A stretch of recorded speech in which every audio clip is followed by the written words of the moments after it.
भाग्य का खेल। एक गांव में पारो नाम की एक गरीब विधवा रहती थी। उसका एक पुत्र था। वह इतनी गरीब थी कि घर में 4 बर्तन भी ढंग के नहीं थे। लड़का अभी छोटा था। पारो ने बड़े प्यार से उसका नाम नसीब सिंह रखा था, मगर वह इतना बदनसीब था कि उसके पैदा होने के कुछ समय बाद ही एक बीमारी से उसके पिता की मृत्यु हो गई। पारो घरों में बच्चों का बर्तन आदि करके उसे पाल रही थी। उसे पक्का विश्वास था कि नसीब सिंह बड़ा होकर उसके सारे संकट दूर कर देगा और उसका बुढ़ापा चैन से गुजरेगा। इसी आस में रात दिन मेहनत करके वह अपने बेटे को पाल रही थी। नसीब सिंह था तो छोटा, किंतु समझदार बहुत था। संयम और धीरज की उसमें कमी न थी। किसी भी बात को गहराई तक जानने की उसमें प्रबल उत्सुकता रहती थी। एक दिन उसने अपनी माँ से पूछा, माँ, हम इतने गरीब क्यों हैं? यह सब तो ईश्वर की मर्जी है बेटे, दुखी स्वर में पारो ने कहा। सब नसीब की बात है। मगर नसीब सिंह यह उत्तर पाकर संतुष्ट नहीं हुआ। वह बोला, ईश्वर की ऐसी मर्जी क्यों है बेटा? यह तो ईश्वर ही जाने। अगर ईश्वर ही जाने तो ठीक है माँ, मैं ईश्वर से ही पूछूंगा कि हम इतने गरीब क्यों हैं। बताओ माँ, बताओ कि ईश्वर कहाँ मिलेगा। पारो तो वैसे ही परेशान रहती थी, अतः उसकी बातों से उकता कर उसने कह दिया, वह जंगलों में रहता है, लेकिन तुम वहां ना जाना। लेकिन नसीब सिंह ने दिल ही दिल में उसी क्षण इरादा बना लिया कि ईश्वर को ढूंढेगा और पूछेगा कि आखिर हम इतने गरीब क्यों हैं। एक दिन वह जंगल की ओर चल दिया। जंगल घना और भयानक था। चलते चलते नसीब सिंह बुरी तरह थक गया, मगर भगवान की परछाई भी उसे दिखाई नहीं दी। अतः वह थक हार कर पत्थर की एक शिला पर जा बैठा और सोचने लगा कि भगवान तो यहाँ कहीं नहीं है, आखिर गरीबी दूर कैसे हो। तभी संयोगवश मृत्युलोक का भ्रमण करते करते शिव पार्वती उधर ही आ निकले। उन्होंने बच्चों को वहां बैठे देखा तो उन्हें बड़ा अचरज हुआ कि यह अबोध बालक इस ही बड़ जंगल में बैठा क्या कर रहा है। भगवान शिव ने बालक से पूछा, तुम कौन हो बालक, और इस जंगल में बैठे क्या कर रहे हो? मैं ईश्वर को ढूंढ रहा हूँ। ईश्वर को? पार्वती चौंकी और पूछा, क्यों क्यों मगर क्यों? ईश्वर से तुम्हें क्या काम है? मैं उनसे पूछना चाहता हूँ कि हम इतने गरीब क्यों हैं? दूसरों की तरह हम पर भी भाग्य की कृपा क्यों नहीं है? नसीब सिंह ने निर्भीकता से उत्तर दिया।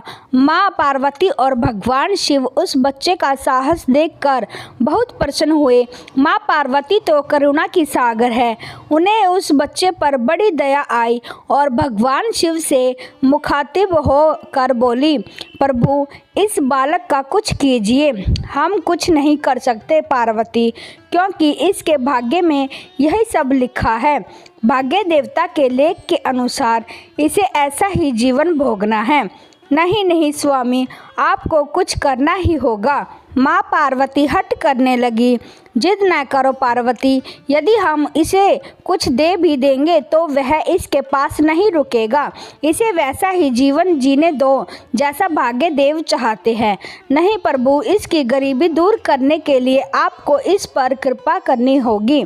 जब माँ पार्वती जिद करने लगी तो भगवान भोले शंकर ने बच्चे को एक हार दे दिया। हार पाकर नसीब सिंह बहुत प्रसन्न हुआ और खुशी खुशी अपने घर को चल दिया। माँ पार्वती संतुष्ट थी कि उन्होंने एक अबोध बालक की मदद की और अब उसके दिन सुख से कटेंगे। लेकिन त्रिकालदर्शी भोले बाबा जानते थे कि यह हार उसके पास रहेगा ही नहीं। चलते चलते नसीब सिंह के पेट में अचानक दर्द उठा और वह सोच के लिए इधर उधर देखने लगा। उसने भगवान शिव का दिया हार पत्थर की एक शिला पर रख दिया और झाड़ियों के पीछे चला गया। तभी एक चील कहीं से उड़ती हुई आई और उस हार को उठाकर ले गई। अरे मेरा हार! सब कुछ भूलकर लड़का चील के पीछे भागा, मगर कब तक वह चील का पीछा करता, कैसे पकड़ता उसे। एकाध बार पत्थर उठाकर उसने चील को मारने की कोशिश की, किंतु चील अधिक ऊंचाई पर थी। कुछ ही पलों में चील उसकी नज़रों से ओझल हो गई, तो वह बड़ा ही दुखी हुआ और रोते रोते अपने घर की ओर चल दिया। घर पहुंचकर उसने माँ को सारी बात बताई, मगर पारो को उसकी बात पर बिल्कुल भी विश्वास न हुआ और हाँ, उसकी बात सुनकर थोड़ी सी उदास अवश्य हो गई, लेकिन नसीब सिंह माँ की उदासीनता देखकर हतोत्साहित नहीं हुआ। उसने मन ही मन निर्णय लिया कि वह कल फिर वहीं जाएगा और भगवान शिव पार्वती को अपनी विपदा सुनाएगा। उसका विश्वास था कि भगवान शिव उस दुष्ट चील को अवश्य ही दंड देंगे। भगवान शिव ने पार्वती से कहा, देखो, उसके पास कल वाला हार नहीं रहा, उसे एक चील ले उड़ी है और दूसरा हार पाने व उस चील को दंड दिलवाने की इच्छा के लिए वह लड़का आज फिर आया है। पार्वती देवी ने फिर भगवान शिव से प्रार्थना की, आप चाहे चील को दंड दे या ना दे, किंतु इस लड़के की सहायता करके इसकी निर्धनता दूर करें। हम अब कुछ नहीं कर सकते देवी, यदि तुम जिद करती हो तो हम ब्रह्मा से कहते हैं, वही इस बालक की कुछ सहायता करेंगे। कहकर भगवान शिव ने ब्रह्मा जी को बुलाया और सारी बात बताकर आग्रह किया कि आप ही इसकी कुछ मदद करें। तब ब्रह्मा जी ने लड़के को हीरे की एक अंगूठी दे दी। लड़के ने अंगूठी जेब में रखी और खुशी खुशी अपने घर चल दिया। उसने सोच लिया था कि वह अब एक पल के लिए भी अंगूठी को अपने से अलग नहीं करेगा। चलते चलते अचानक उसे प्यास लगी। वह सरोवर के किनारे पहुंचा और जैसे ही वह चुल्लू भर कर पानी पीने के लिए झुका, वैसे ही उसकी जेब से अंगूठी निकलकर पानी में जा गिरी और इससे पहले कि वह उठाता, एक मछली उसे निगल गई। नसीब सिंह फिर रोते रोते घर आया और माँ को सारी बात बताई। बेटा, जब तक भाग्य में नहीं है तब तक कोई भी चीज़ नहीं रुकेगी, माँ ने उसे दिलासा देते हुए कहा। जब भाग्य देवता खुश होंगे तो मिट्टी भी सोना बन जाएगी, मगर इस प्रकार किसी के देने से हमारी गरीबी दूर नहीं होगी। उसे समझाकर माँ अपने काम में लग गई, मगर नसीब सिंह भी हार मानने वाला नहीं था। उसने मन ही मन सोच लिया था कि वह कल फिर जाएगा। तीसरे दिन वह फिर पहुंचा। शिव और पार्वती उसका यह साहस देखकर बहुत खुश हुए।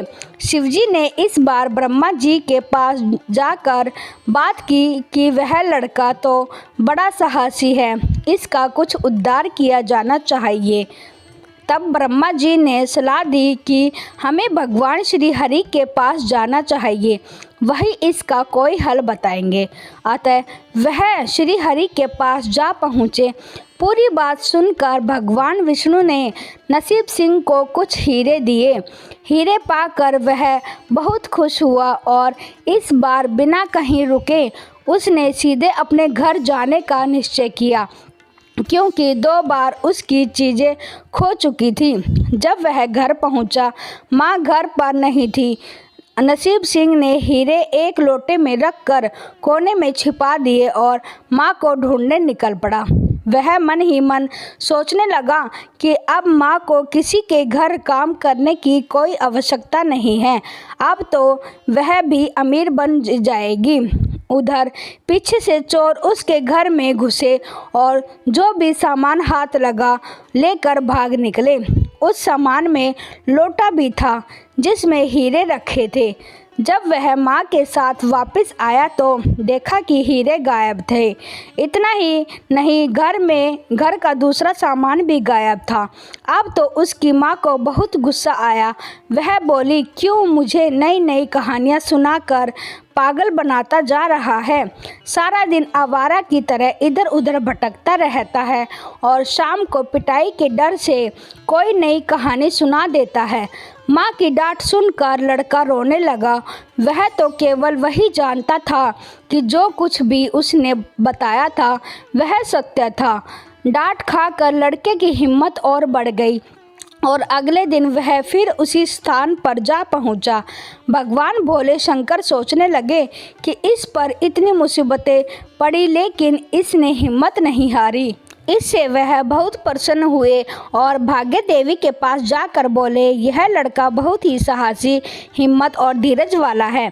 ऐसा व्यक्ति अभागा नहीं हो सकता। इसे कुछ दे दो। आज्ञा पाकर भाग्य की देवी ने नसीब सिंह को सोने का एक सिक्का दिया। सिक्का लेकर नसीब सिंह खुशी खुशी अपने घर को चल दिया। जब उसने घर जाकर वह सिक्का अपनी माँ को दिया तो उसकी माँ बहुत खुश हुई। अब क्योंकि उन पर भाग्य देवी की कृपा हो गई थी, अतः सारे काम ही अपने आप शुभ होने लगे। दूसरे दिन ही एक मछली वाला उसके गांव में मछली बेचने आया तो लड़के ने वही सिक्का देकर मछली खरीद ली। उसकी माँ ने मछली का पेट चीरा तो वह अंगूठी निकली जो ब्रह्मदेव ने उसे दी थी और जो उसकी जेब से तालाब में गिर गई थी। माँ ने अंगूठी संभाल कर रख ली और नसीब सिंह से बोली, जा बेटा, जंगल से थोड़ी लकड़ियाँ ले आ, आज घर में ईंधन बिल्कुल नहीं है। लड़का कुल्हाड़ी लेकर जंगल की ओर चल दिया।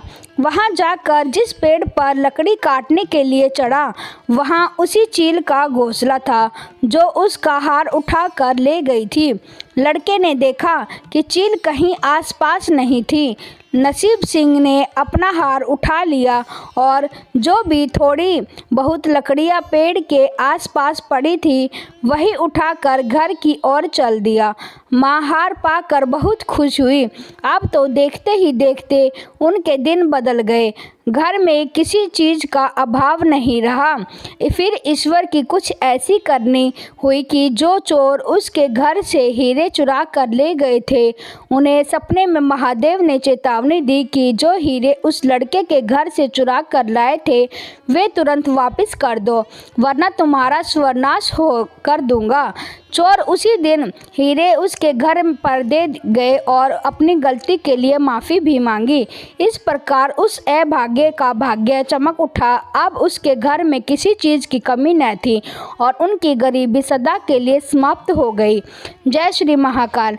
ऐसी ही और वीडियो देखने के लिए हमारे चैनल को सब्सक्राइब करें और वीडियो अच्छी लगी हो तो वीडियो को एक लाइक ज़रूर करें।